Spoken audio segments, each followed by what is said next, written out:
Muito boa noite a todos, que a paz do Mestre Jesus possa estar no lar de cada um de vós. É muito gostoso estar aqui novamente, para juntos darmos continuidade aos nossos estudos do curso de estudos Espíritas e Educação Mediúnica, módulo 4 da Seara de Jesus, de Embu das Artes. Hoje a nossa aula de número 20, do ano de 2024, e tem por título Os Poderes Ocultos e o Homem. Na parte A nós vamos falar dos pactos, vamos falar do poder oculto, talismãs, feiticeiros, bênçãos e maldições. Na parte B, falaremos um pouco sobre os caracteres do verdadeiro profeta. Para quem for acompanhar pelo Livro dos Espíritos, a parte A está entre as questões 549 a 557. A parte B está no Evangelho segundo o Espiritismo, capítulo 21. E quem for utilizar o nosso livrinho do curso da 37ª edição, é a aula 19. Okay?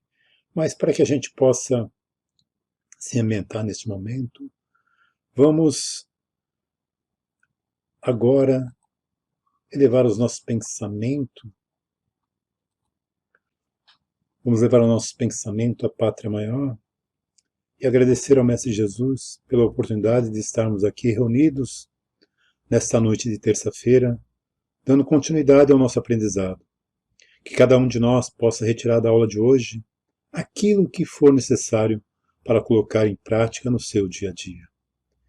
Antes, Senhor, de querer ensinar, estamos aqui todos aprendizes, aprendizes do seu amor, aprendizes daquilo que tu nos deixou por ensinamento.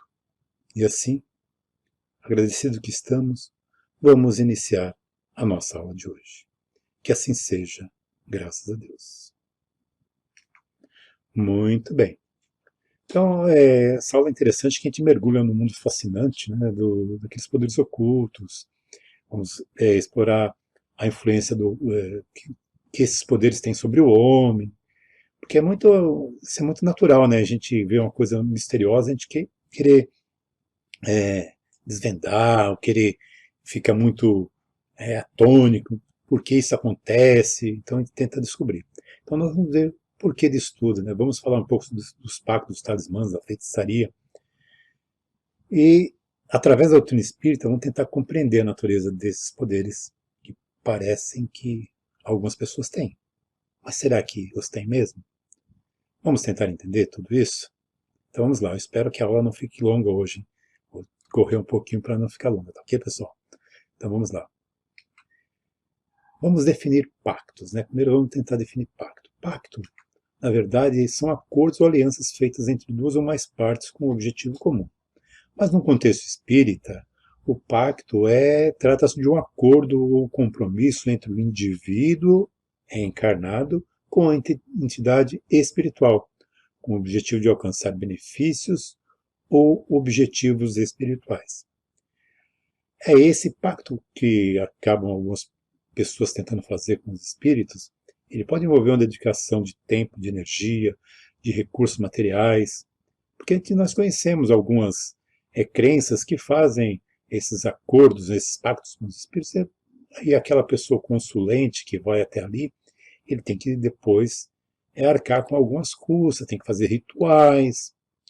Mas será que tudo isso é necessário? Será que realmente isso existe? Vamos ver o que Kardec pergunta na questão 549, já começando a falar de pactos. Há alguma coisa de verdadeira nos pactos com os maus espíritos? A pergunta foi direta, né? Se uma pergunta é direta, a resposta é mais direta ainda. Não, não há pactos. Há, porém, naturezas más que simpatizam com os maus espíritos. Mas como é que pode? Se não existe, como é que eles fazem, né? Então, não é um pacto assim, você fala assim, ó, eu vou lá, vamos juntos trabalhar em prol de algo, ou juntos vamos trabalhar para acabar com algo. Não. É a sua natureza má que simpatiza com os maus espíritos e eles vão se afinizar a você. Um exemplo disso, que o Kardec traz lá no livro, o que eles trazem no livro, é assim: você queres atormentar o teu vizinho e não sabes como fazer? Chamas então por espíritos inferiores, porque como tu só querem o mal, e que, para te ajudarem, exigem que também os sirva nos seus maus desígnios. Que muitas coisas eles querem fazer, eles não têm como, mas aí se tem alguém encarnado que quer fazer algo que eles possam fazer, aí eles falam, tudo bem, vamos fazer uma troca. Eu faço o que você quer que faça com o seu vizinho, e você vai fazer alguma coisa para nós. Será que isso é bom? Não sei não, né? Porque quando a pessoa tem assim os pensamentos ou intenções negativas, ela só vai atrair para o lado dela vibrações semelhantes. Não é verdade? Nós não aprendemos isso? Os iguais se atraem?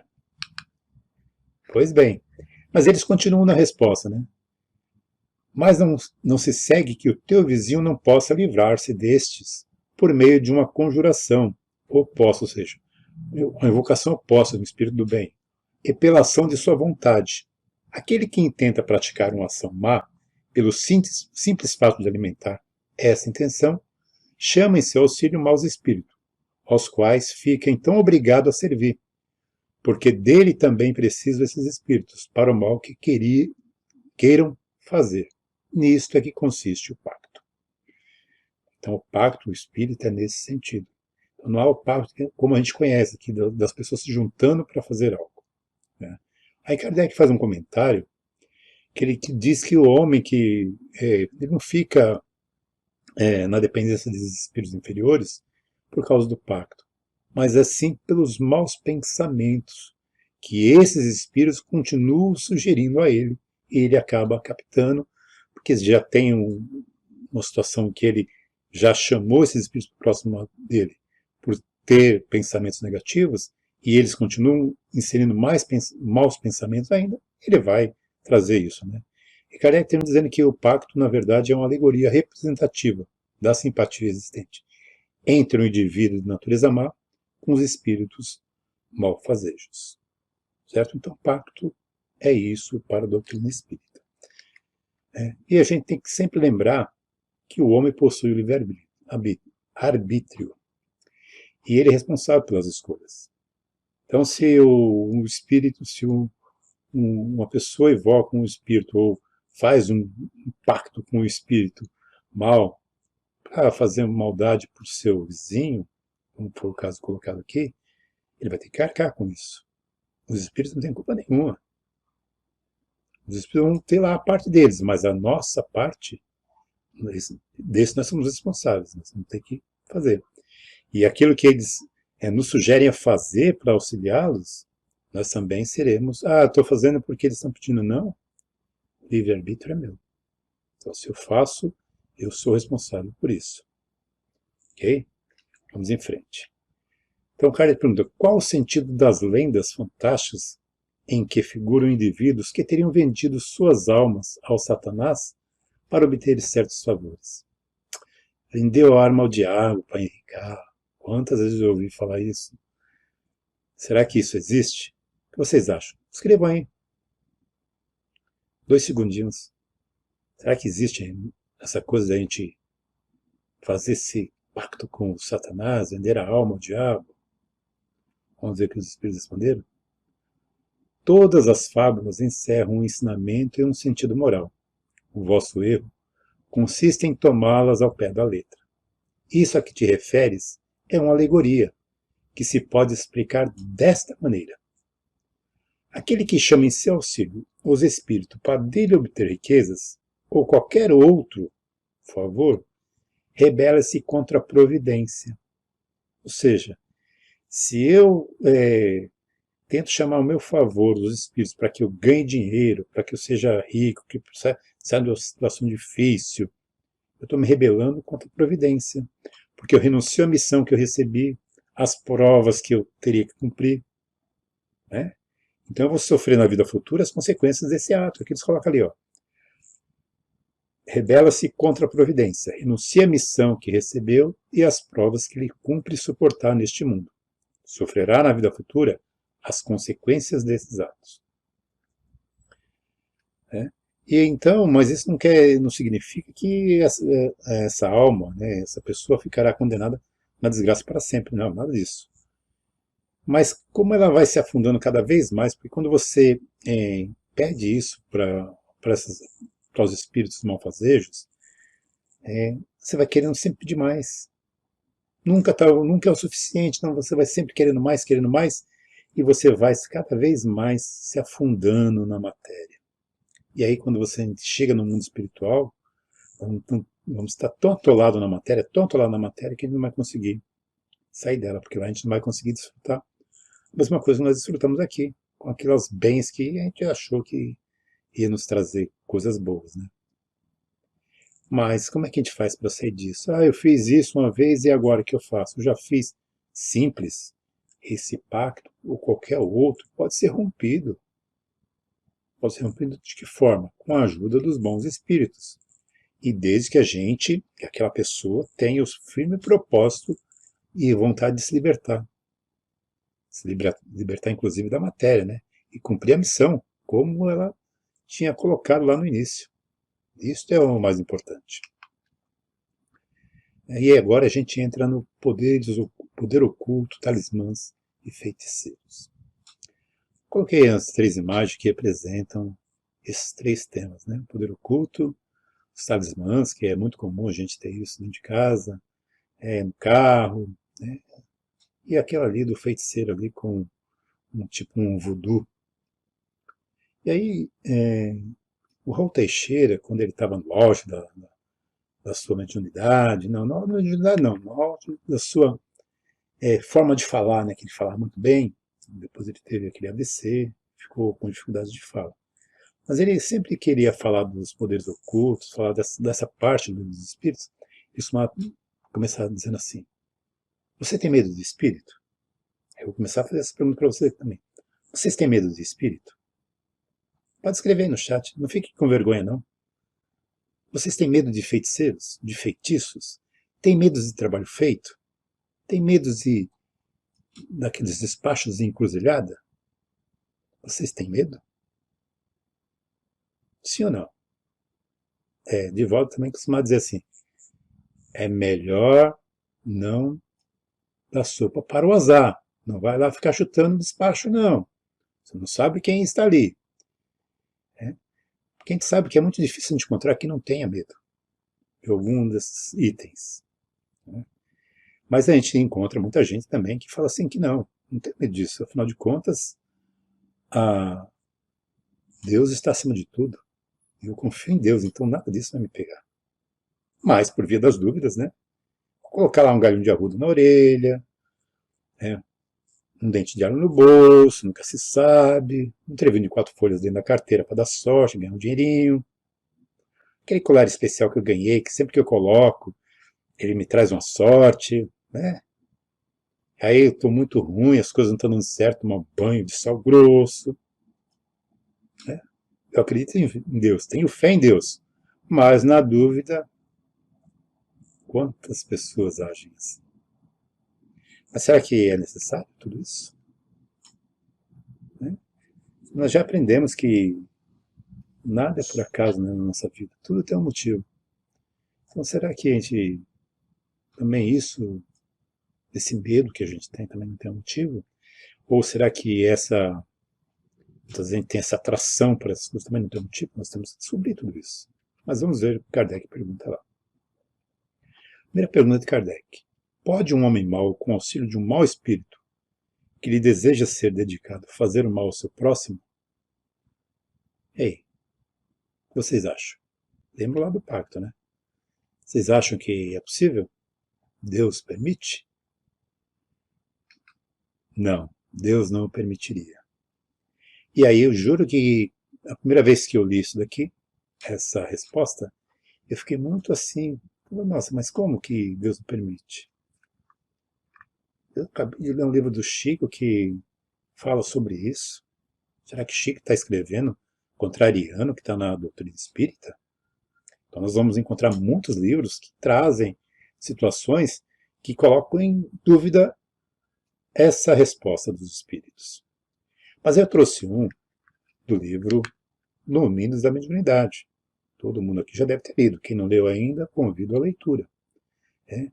E é o caso de um repórter que um amigo pediu para fazer uma matéria para difamar uma garota. Vocês lembram disso? Aí ele começou, e aí ele ia para o bar, e ali no bar ele começava a tentar imaginar o que ele ia colocar, porque ele tinha que fazer o quê? A menina tinha um envolvimento com alguém, teve um crime, e ele queria fazer com que ela tivesse no pivô desse crime. Queria fazer com que ela fosse o pivô. Então ele ia escrever para difamar mesmo a ela. E aí, nesse bar, estava lá o André Luiz, o Hilário, o Aulus, e eles ficavam ali. E Aulus começou a passar para eles o que estava acontecendo. Aí Aulus falou assim que o obsessor, que era o espírito, também tentava obsidiar a moça, mas não conseguia. Então ele, quando soube que esse repórter estava tentando fazer, ele já se aproximou do repórter e juntos, né, vamos fazer mal àquela menina, porque eu preciso ter acesso a ela. E então, cuidadosamente, né, como se afinaram ali, vamos fazer um noticiário, vamos passar, vamos chamar a população, né, através da sensação de que ela não é uma boa pessoa, para fazer ela amolecer o caráter, né, para ver se ela cai no desânimo, e talvez esse espírito que estava querendo ter acesso a ela consiga esse acesso e faça com que ela vá para aquele charco vicioso onde ele está.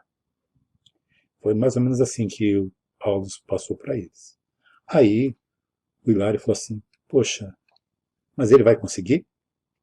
Ele conseguirá? Aí a resposta natural seria não, né? Deus não permitiria.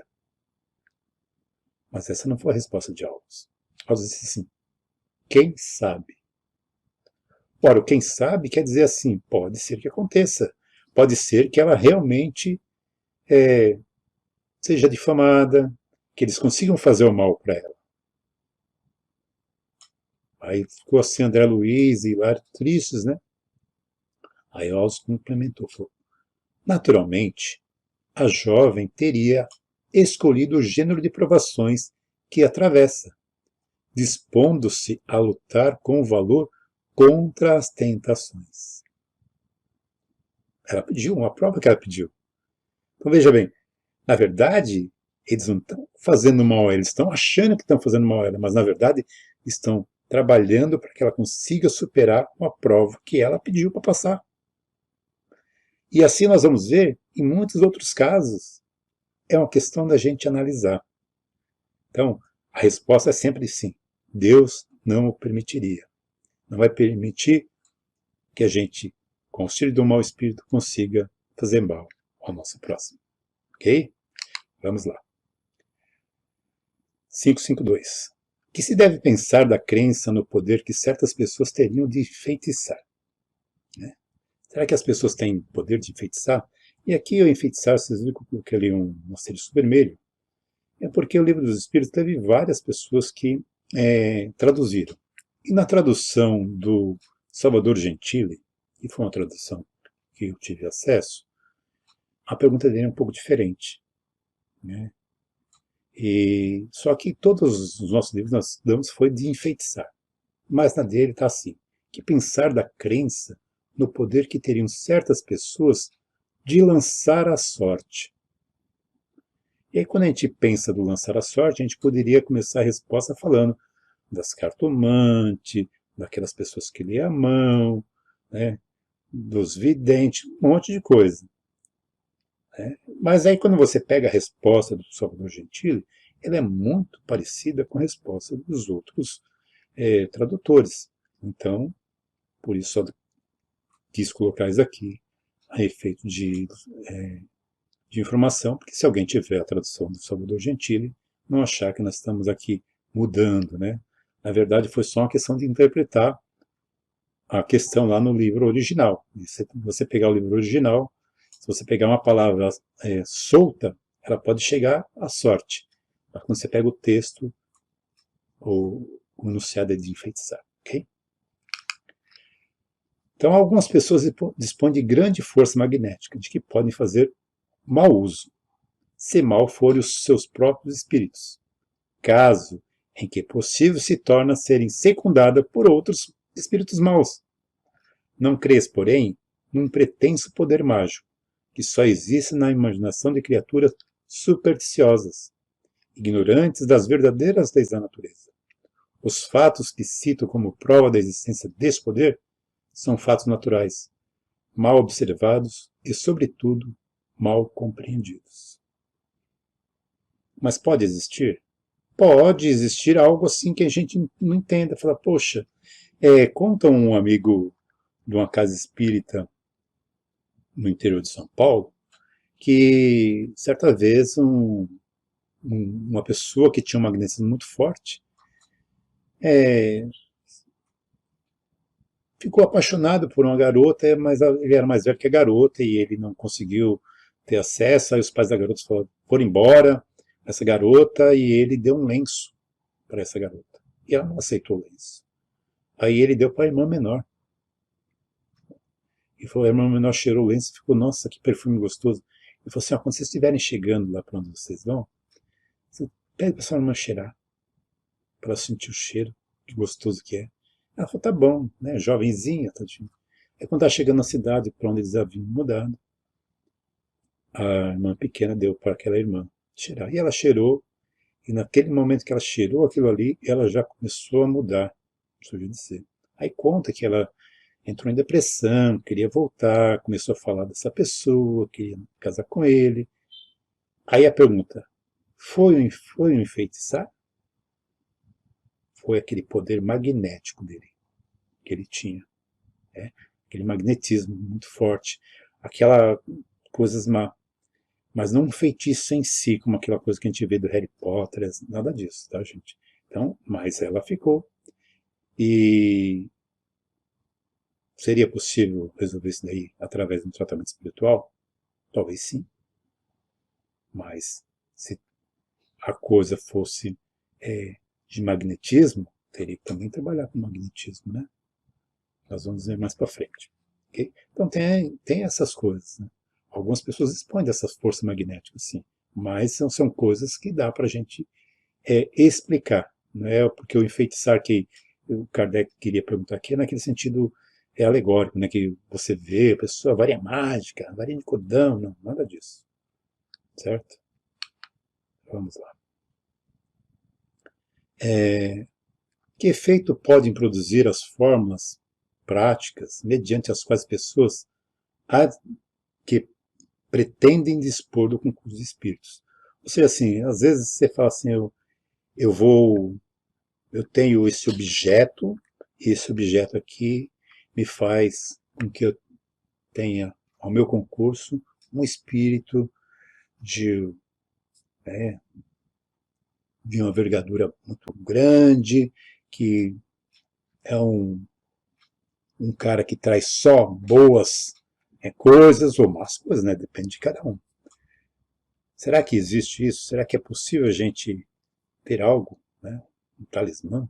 Né? Vamos colocar isso daqui como um talismã que faça com que a gente tenha o concurso dos espíritos?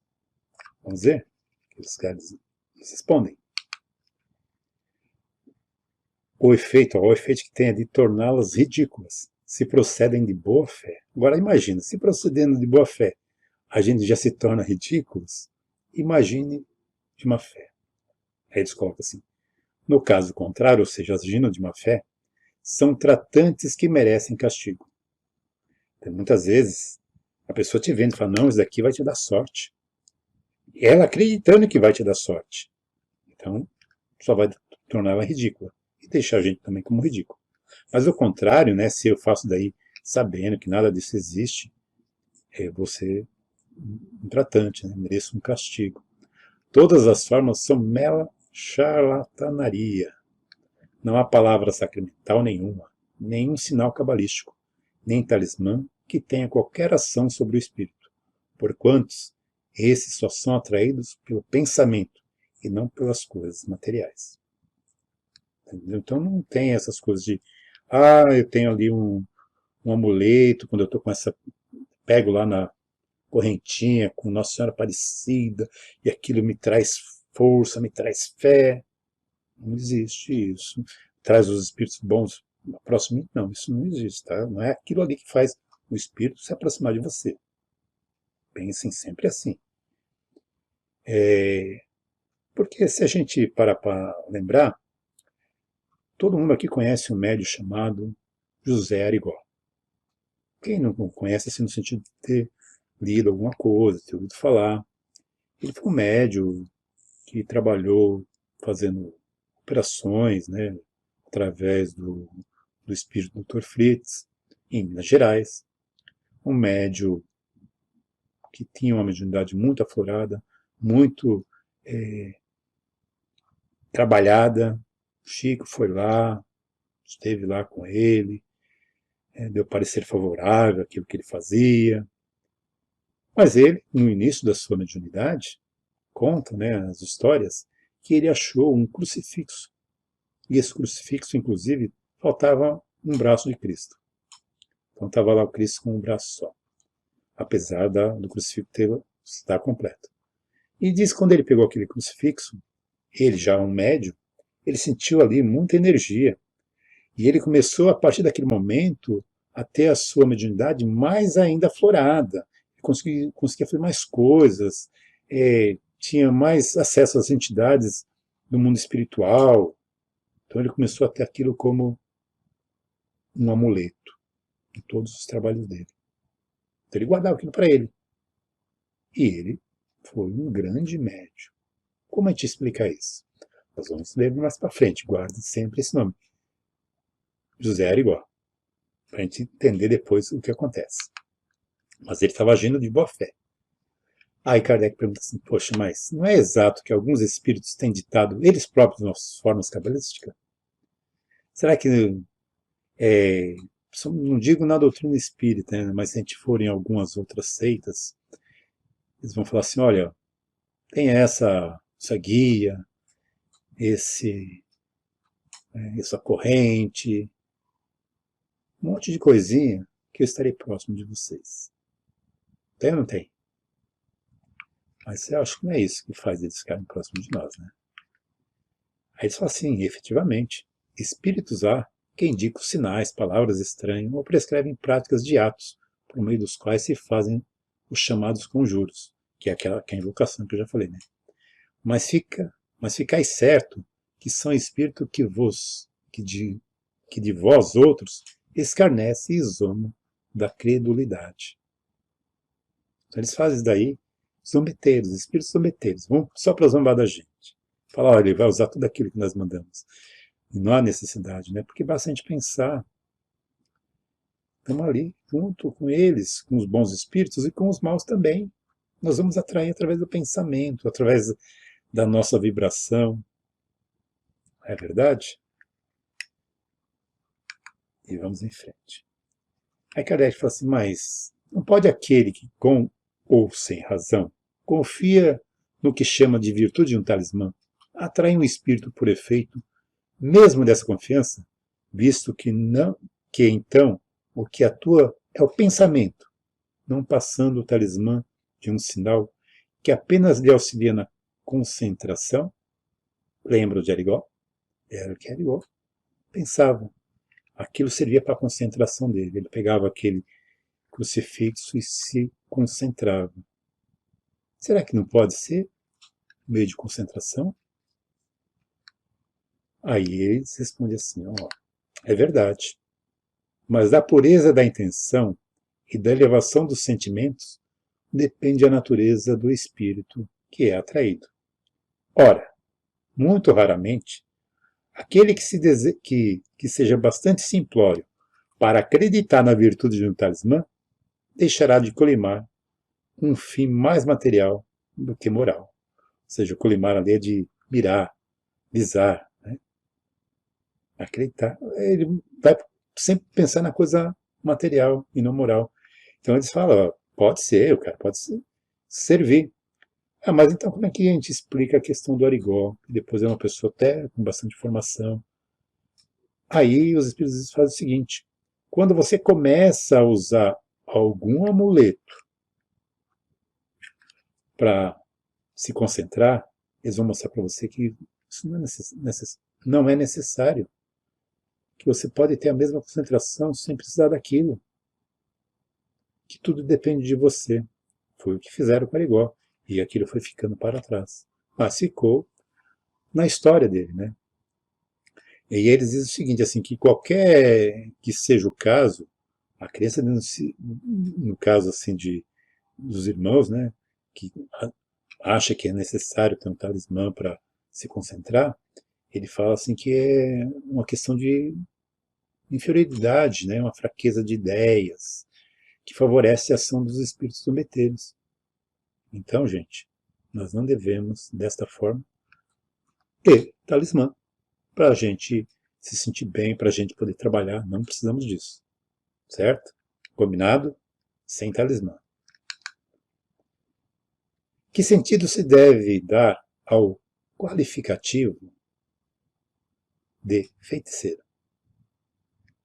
O que é o feiticeiro? Aí disseram, aqueles a quem chamai feiticeiro são pessoas que, quando de boa fé, gozam de certas faculdades, como seja a força magnética, a dupla vista.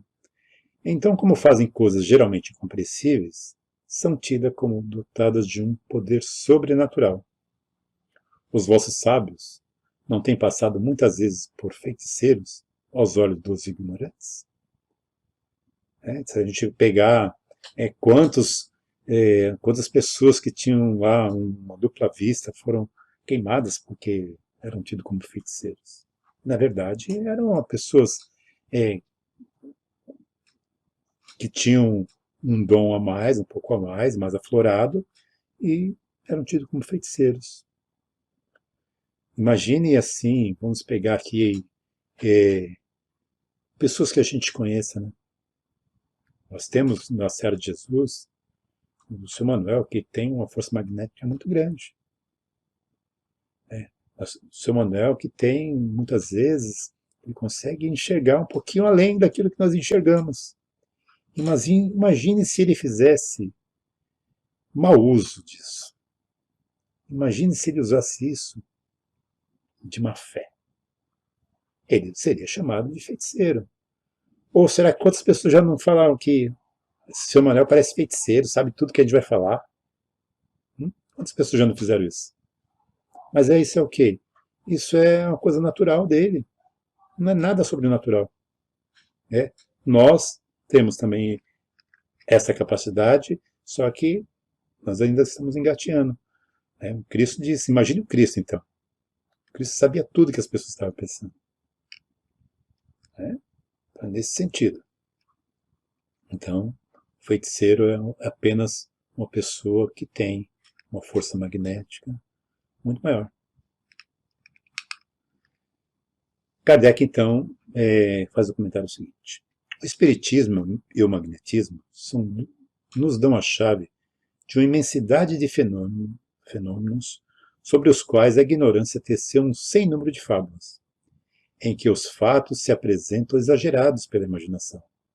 O conhecimento lúcido dessas duas ciências, que, a bem dizer, formam uma, mostrando a realidade das coisas e suas verdadeiras causas, constitui o melhor preservativo contra as ideias supersticiosas, porque revela o que é possível e o que é impossível, o que está nas leis da natureza e o que não passa de ridícula crendice. E quando ele fala assim, essas duas ciências que se formam uma, espiritismo e magnetismo juntos, né? Vamos lá. Tem algumas pessoas verdadeiramente o poder de curar pelo simples contato? O que vocês acham? Será que só colocar a mão, como Jesus às vezes fazia? Será que nós temos pessoas capazes de fazer isso?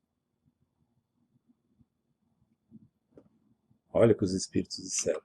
A força magnética pode chegar até aí, quando secundada pela pureza dos sentimentos e por um ardente desejo de fazer o bem, porque então os bons espíritos lhe vêm em auxílio. Então, se nós temos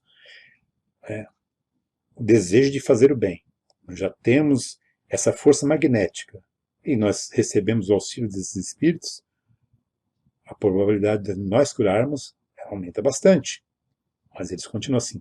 Porém, cumpre, porém, desconfiar da maneira pela qual contam as coisas pessoas muito crédulas e muito entusiastas, sempre dispostas a considerar maravilhoso o que a de mais simples e mais natural.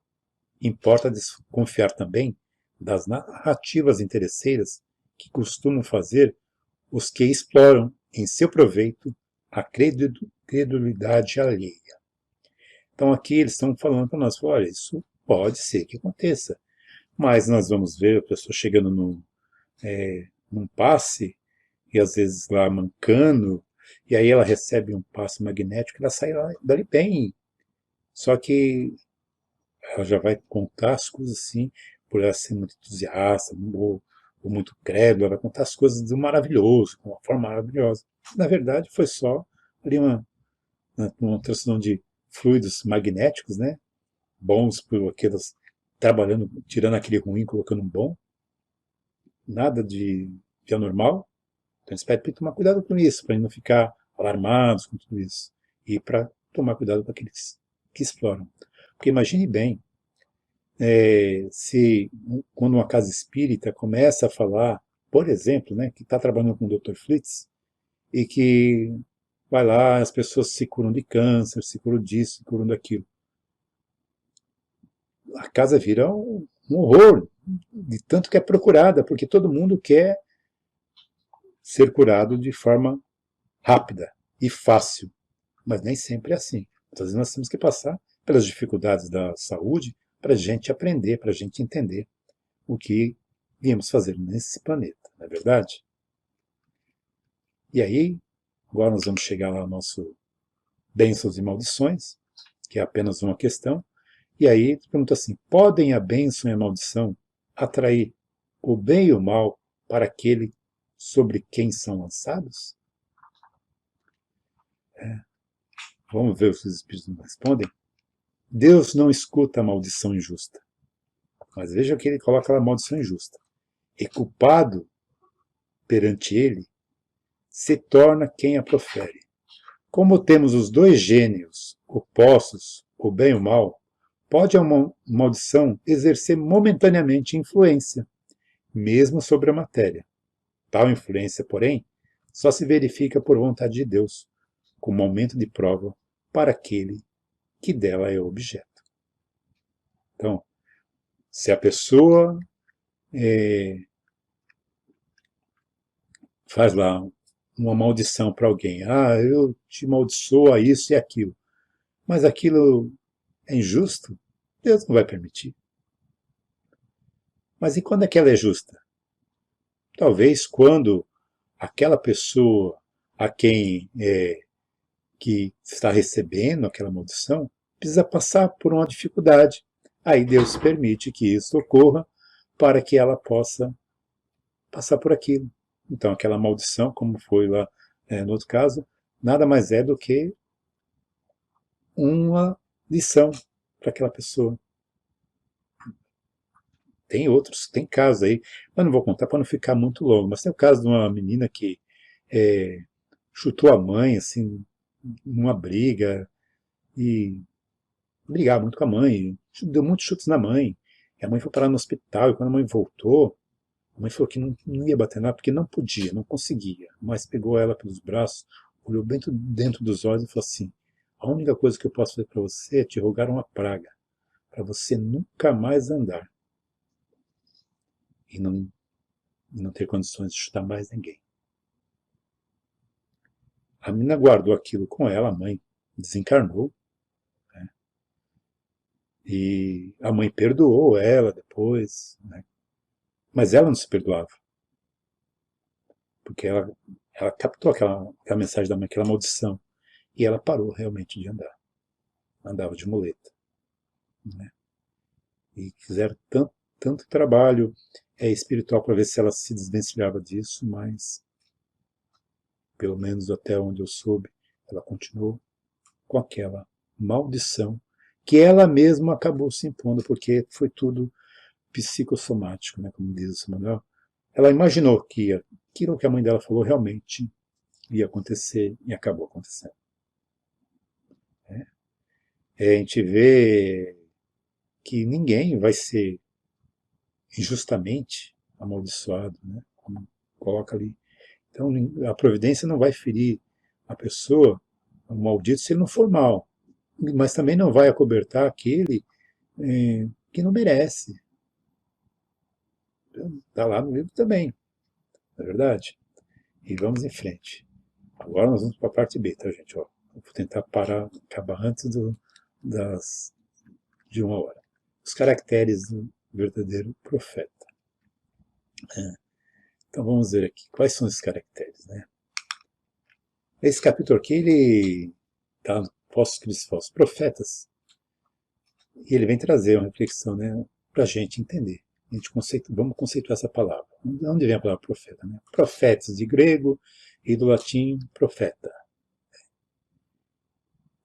O capítulo vem discernir os verdadeiros profetas e dos falsos. Vai utilizar o que para fazer isso? A fé raciocinada. Os exemplos deixados por Jesus como guia, né? A verdadeira missão que identifica um, um missionário, um profeta, a humildade dele. Quando ela não existe humildade, quando ela falta ou falta a virtude, já começa a denunciar que é um falso profeta. E aí o mais importante assim, é o papel de nós espíritas na promoção desse entendimento. O que nós temos que fazer? Então vamos ver aqui algumas coisas. Eu pincelei somente algumas coisas para a gente não ficar não ir muito mais além, mas é um capítulo que todos devem ler para entender, com fé raciocinada, o que é um verdadeiro profeta. Vamos ver. É um adivinho, aquele que prevê ou faz conjecturas sobre o futuro, título dado pelos muçulmanos Maomé. Aí, se a gente for pegar no catolicismo, a gente vai ver outros, né, também que foram receber o título de profetas, o que revela a vontade de Deus, designação imprópria para médios. Tem médios que são taxados de profetas. É imprópria. Não vamos aqui entrar em detalhes. Às vezes a pessoa é um missionário, mas ele não é um profeta. Eu Orlando, entendo que exista uma diferença enorme entre missionários e profetas. Mas vamos lá. Né? Porque às vezes o profeta ele só precisa profetizar. Né? O missionário tem uma missão a cumprir. Mas vamos em frente. Qual a característica dos profetas? Né? Então nós vamos pincelar o seguinte. Tem a missão divina.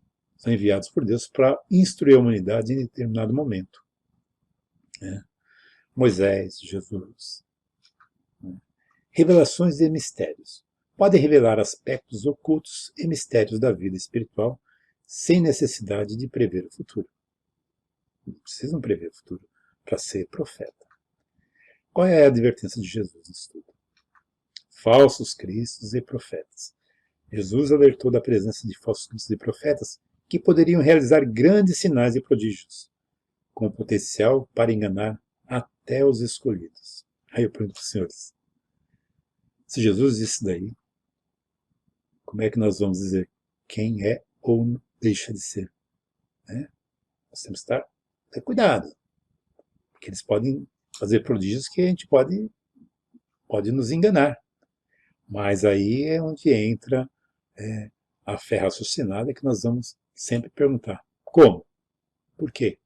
Qual a intenção? Identificação do verdadeiro profeta. Como é que nós vamos identificar o verdadeiro profeta? Pela fé raciocinada. Né? A doutrina espírita incentiva a fé raciocinada como o melhor caminho para identificar o verdadeiro profeta. Isso não tem dúvida. E é dessa forma, é fazendo os questionamentos. Os questionamentos nos vão levar a dizer se a pessoa é um verdadeiro profeta ou não. Critério das obras. Né? Tem a passagem bíblica que diz assim: não é boa a árvore que dá maus frutos, nem má a que dá bons frutos. Então destaca que os frutos, ou seja, as obras, são um critério para reconhecer o verdadeiro profeta. Se a pessoa se diz profeta, mas ele não tem obra nenhuma, a fé sem obras é morta, né? Já disse o Manuel. Então, se a fé sem obra é morta, imagine a profecia sem obra também. Nada, né? Se ele faz, ou ele prega algo e faz algo ao contrário, também não pode ser um verdadeiro profeta. Mas, exemplo de Jesus. Jesus exemplificou a verdadeira missão de um enviado de Deus através das suas ações humildes, caridosas, auxiliando a todos sem buscar honrarias. Então, sempre que a gente tiver em dúvida se aquela pessoa que se diz profeta é um verdadeiro profeta, a gente compara ele com Jesus. Compara ele com o que ele faz, com o que Jesus fazia. E pode colocar ali o peso ali, não. A pessoa, naquela época era Jesus. Agora é o Jesus, né? Como ele dizia, né? Que ele gostava de ser chamado de Jesus, era Jesus. Por quê? Para dar peso aos dois. Mas e as ações de cada um? Como é que eles estão agindo? Então essa é a forma de identificar o verdadeiro profeta. As características dos falsos profetas, para a gente ir caminhando para o final. Falta de humildade. Não demonstra a humildade essencial de um verdadeiro profeta. Não são humildes, jamais. Orgulho e vaidade. Querem sempre demonstrar que são capazes de fazer coisas, que sabem coisas. Então, são atitudes marcadas por orgulho e vaidade, o que contrasta com a verdadeira superioridade moral. Né? Quem tem superioridade moral não é orgulhoso, não é vaidoso. Isso são para nós, assim, que somos meros, né? Ausência de obras moralizadoras. Não possui as virtudes necessárias. As obras carecem de influência. Então, essas são as características dos falsos. Mas e como é que a gente pode entender? E aí vem aqui que eu falei, os missionários de Deus, né? Os verdadeiros missionários de Deus, inconscientes da sua missão. Então, notem que quando eu falei do profeta e do missionário havia diferença, que o missionário nem sempre ele sabe que ele está numa missão aqui, é uma missão às vezes muito dura, né? A missão de trazer algumas coisas. Eles não têm consciência do que são. Né? Às vezes o profeta já motivação pela virtude, realiza suas tarefas por virtudes engrandecidas em suas almas, seguindo com a intenção de verdadeira caridade e amor ao próximo. E aí a gente pode citar, né, como um grande missionário, Francisco de Assis, Chico Xavier, né, grandes missionários, que traz muita coisa para nós também. Mas daí dizer que são profetas, eu acho que existe uma diferença. Mas vocês podem discordar disso tudo também, tá, gente? Passam despercebidos. Muitas vezes agem sem chamar atenção, focados em cumprir o dever que lhe é designado pelo coração. E tem outros que passam, né? Como a gente tem muitos aí ainda na doutrina espírita, que fazem assim coisas maravilhosas, mas não aparecem na mídia. E isso é muito bom, porque eles continuam fazendo sem chamar atenção, que é o mais importante. E para que a gente possa encerrar, qual o papel dos espíritas nisso tudo? Qual o nosso papel? Aí, vigilância e auxílio. É responsabilidade dos espíritas vigiar e auxiliar os outros a enxergar a verdade que pode estar oculta. Esclarecimento e alívio. Deve ajudar aqueles que ainda não possuem uma fé raciocinada a despertar para a realidade dos novos tempos, esclarecendo e auxiliando e aliviando as dores com base nos verdadeiros ensinamentos de Jesus. É assim que nós temos que fazer. Nós chegamos ao fim, eu vou deixar aqui duas questões, não são questões para vocês responderem, para a gente dizer se está certo ou está errado, não. Na verdade, são questões reflexivas, para que vocês façam reflexão daquilo que vocês já conseguiram captar da doutrina espírita, vocês coloquem e depois leiam as dos amigos para ver onde cada um está, para ver se concorda ou discorda, mas não é para dizer se está certo ou está errado. Ok? Afinal de contas, aqui todos nós somos grandes aprendizes. Então as questões para reflexões são essas duas. Considerando que os maus espíritos não podem obrigar o homem a praticar o mal, mas apenas influenciá-lo, como podemos nos proteger de suas influências negativas? Essa está fácil, né, gente? Agora a segunda é um pouquinho mais complicada. Em um mundo marcado por tantas informações e opiniões divergentes, como podemos identificar os verdadeiros profetas? Aqueles que se dedicam à verdade e ao bem da humanidade? E os diferenciados falsos profetas que buscam o poder e a manipulação? As duas questões para estudo. Então, eu só tenho que agradecer mais uma vez a oportunidade que tive de hoje de estar com todos vocês. Até uma próxima aula. E fiquem todos em paz e que Jesus nos abençoe, hoje e sempre.